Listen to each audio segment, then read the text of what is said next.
Reporting live, live, live. Good morning, beautiful people. Um, I am currently in the hospital. I had my boys on November the 12th. I've been blessed with beautiful, beautiful baby boys. Twin identical boys, and let me tell you, the delivery was rough. Rough as my head. Rough as I'm looking right now. But I'm a beautiful girl, so I'm not stressing. So let's go ahead and I'm gonna just go ahead and update you guys. Basically, yeah, I know a lot, right? Basically, came in on the 12th. I was scheduled for a C-section, but on the 12th, what ended up happening is I um, was probably the only. I was the only one in the entire hospital here. Look at that view. But I was the only one in the entire hospital that was able to have my delivery that day because they had an emergency pipe bust. So what ended up happening is a little paper.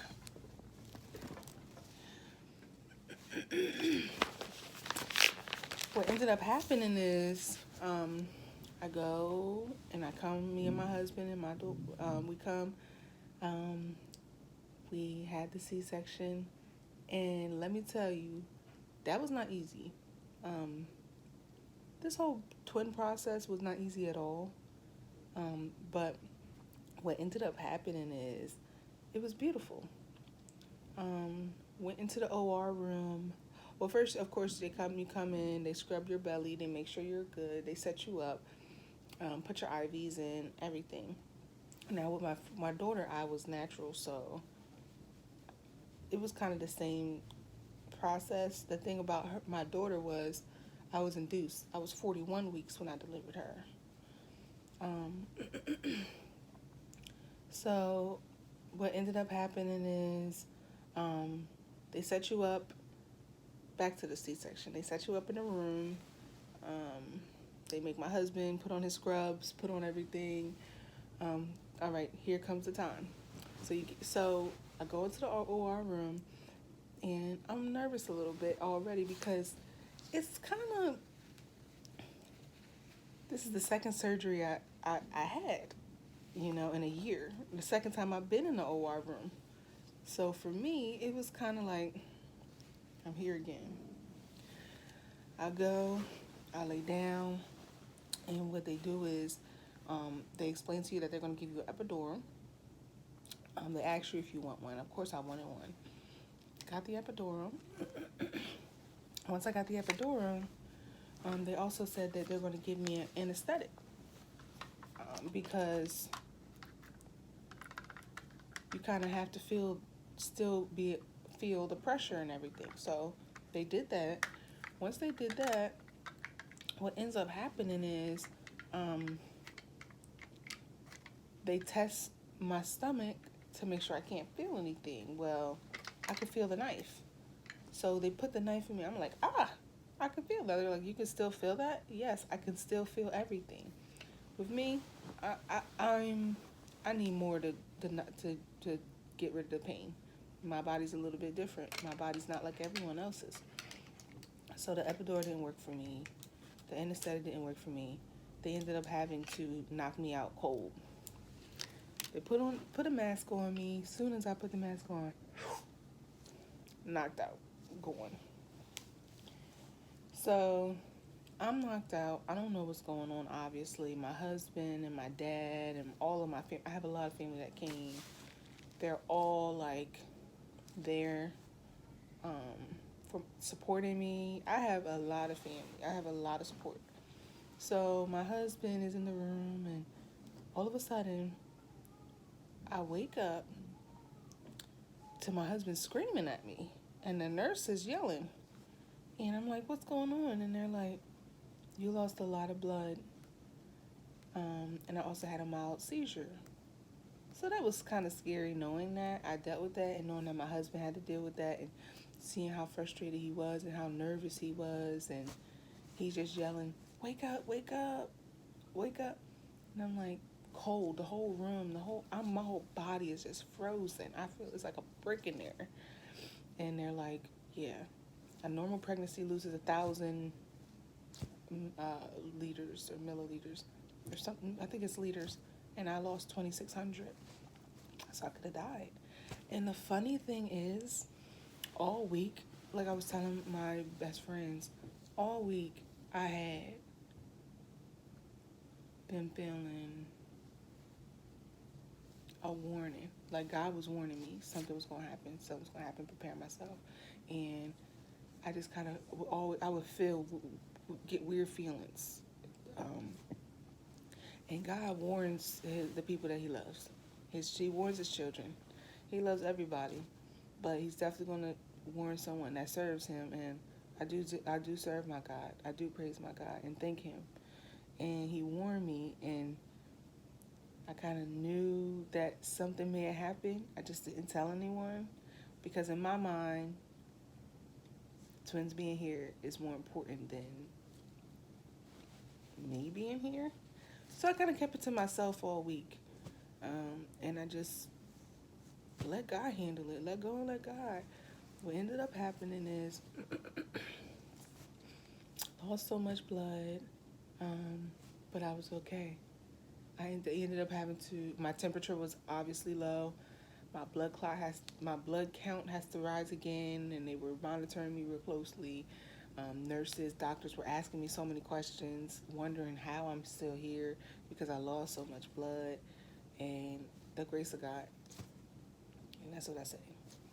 So lo and behold, lose all that blood, but I'm still here. Thank God. They send the boys to the NICU. NICU is intensive care unit, newborn intensive care unit.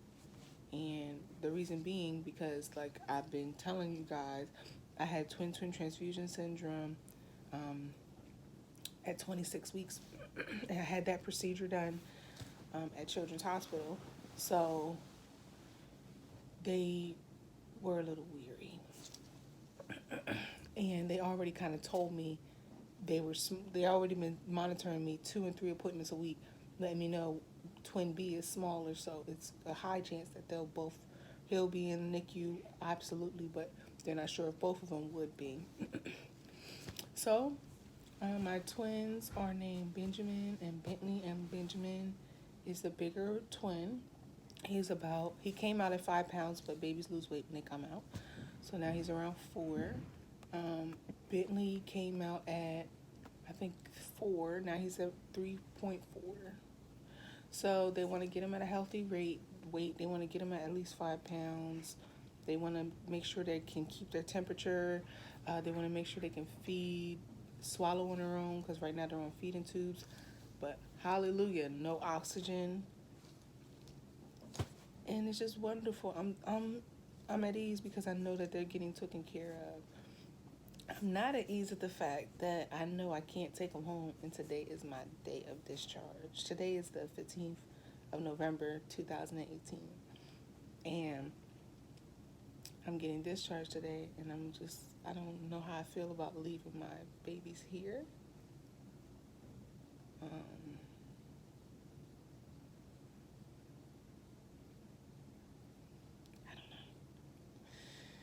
God's going to be with them now.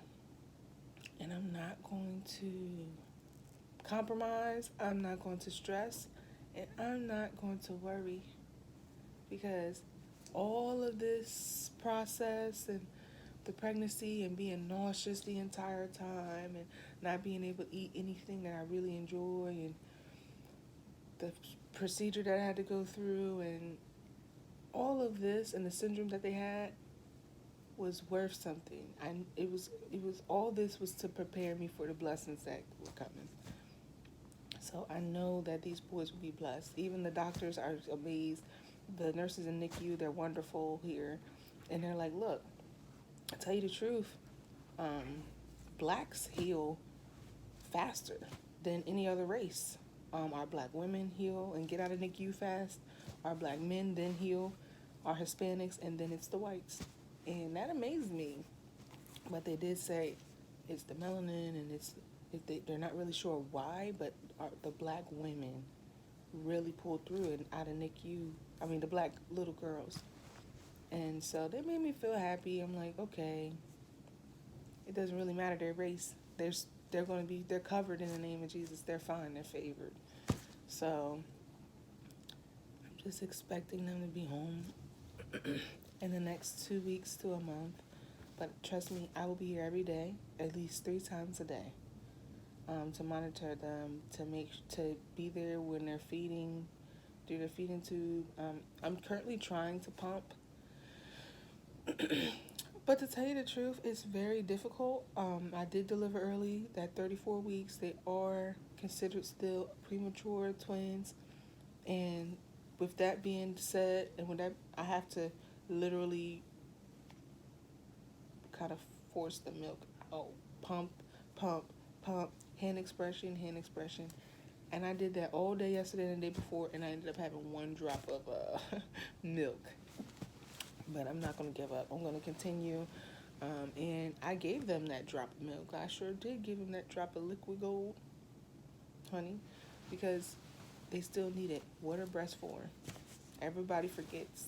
Breasts are for milk production, not for shirts and being sexy, even though we all like our little boobies. But anyway, so the last time I seen them was around 12 o'clock midnight. Went to hang out with them for about an hour, helped them with their feeding. I hung out with Bentley. Bentley is so small. I'll be uploading a video of Bentley and Benjamin. And, I'm going to continue to help people if they have any questions or concerns. Because like I've been saying, and for the reason why I even started this YouTube channel, is because there aren't really many people that have gone through what I've gone through. And I come from different aspects because I've been through different things.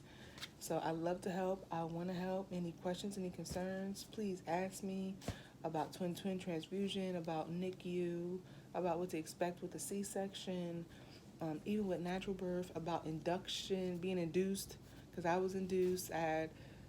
With my daughter, I pretty much know that God allowed me to be a testimony, so I'm not going to waste either one of our time. My time, his time. I'm going to help when help is needed. Furthermore, they've basically, when you have your C-section, they have to keep pressing your stomach, making sure your stomach is firm, making sure your uterus is contracting back to where it's supposed to be.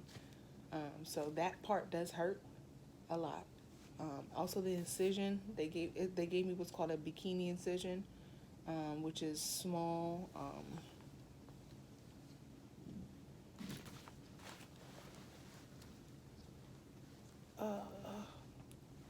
Can't quite see it, but it's like my stomach had been going through so much, but it's a small incision above, going across. And guys, it looks small, but let me tell you, that hurts. It hurts so much. You don't realize how much you need your abdominal muscles, because they're literally cutting your muscle to get to the babies.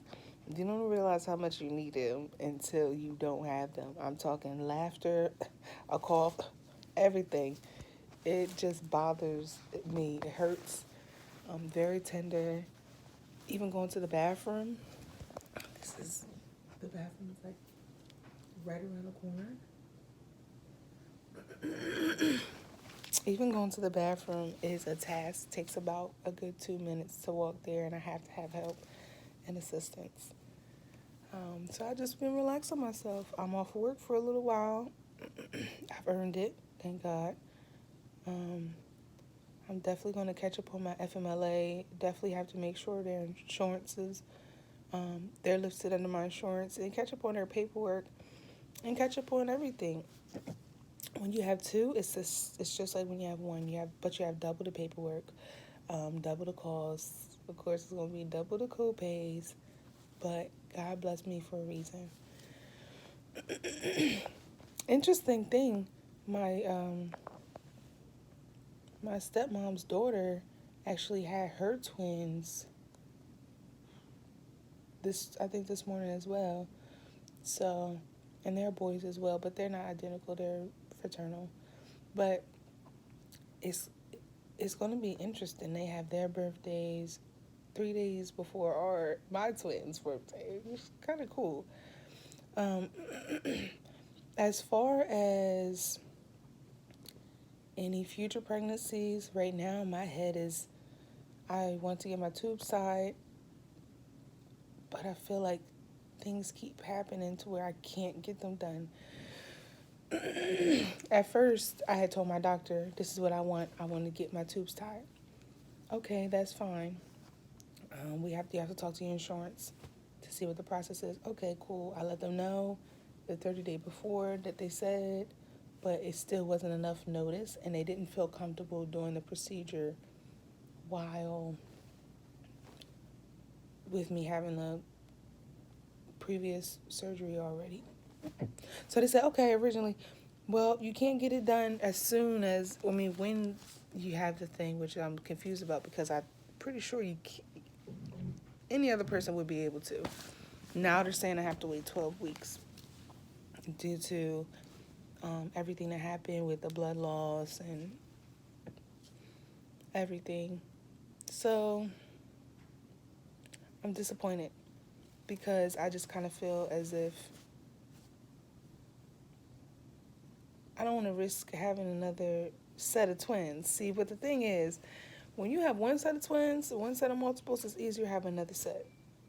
And this was a journey. I don't want to have to go through this process again. Pain. Because not only is it the fact that, you have to get help from everyone around you, um, it's a lot on the body. It was a lot on my body. Because you got to think of it like my aunt, my beautiful aunt was saying, these babies you're the first apartment that these infants have been in, these newborns have been in.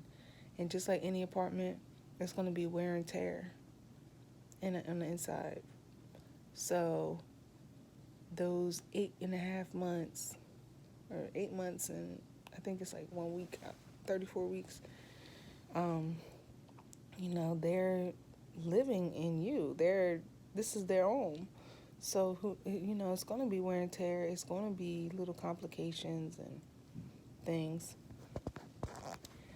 But in the meantime, in between time, my goal is to ensure that my boys are going to come home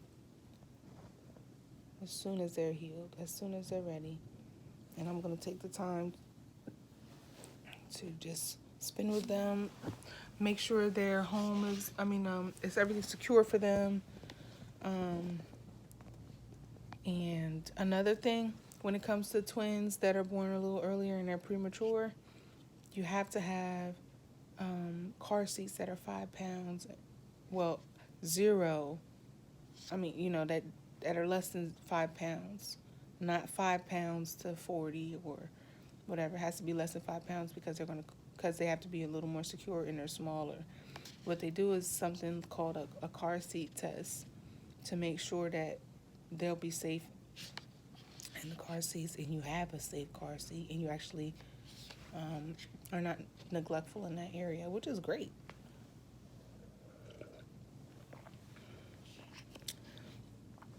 I'm just thankful I have a lot of support. I have a lot of good friends that came by and seen me. Of course, I've had people that lie and say they're going to come, no, don't show up. Or I've had people that are only there with their own convenience. But to be honest, I don't expect anything. I just let people, since I've gotten older, I allow people to, if you're there, you're there. If you're not, you're not.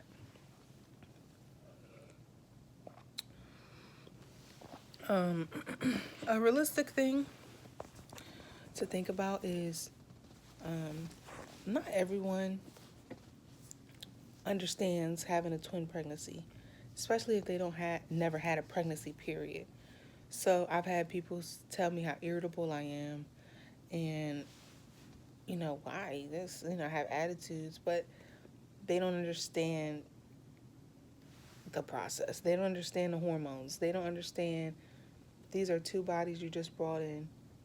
It can be sad. You can feel alone sometimes. I was telling my doctor this morning because she asked me, she said, "How do you feel? I seen you with your family around, and I see you happy, and I see your daughter coming in, and because I have my 3-year-old, and she's like, I'm just wondering, how you're feeling." And I just broke down and just started crying because yes, I'm happy, yes, I'm joyous, but I wanted them home with me, and I kind of feel like I could have did something different.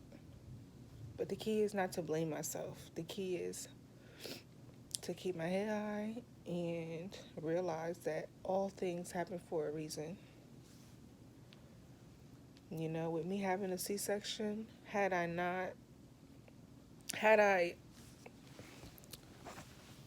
um, been the Nita that I am, I would have kept moving, kept going, kept doing, and not resting. So I kind of feel like God put me in a position where I have to rest, where I'm out of control. And so I'm just excited.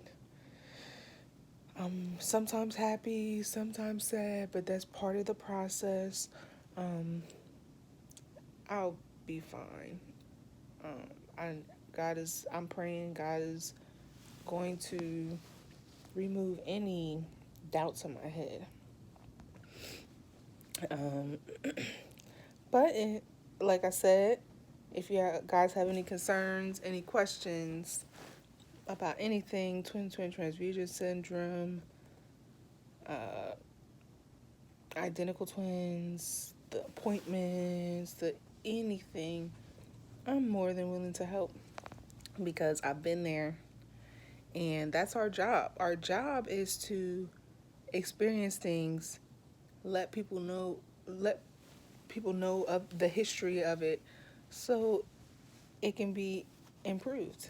And so they can go through it and feel a little bit better that someone else went through it.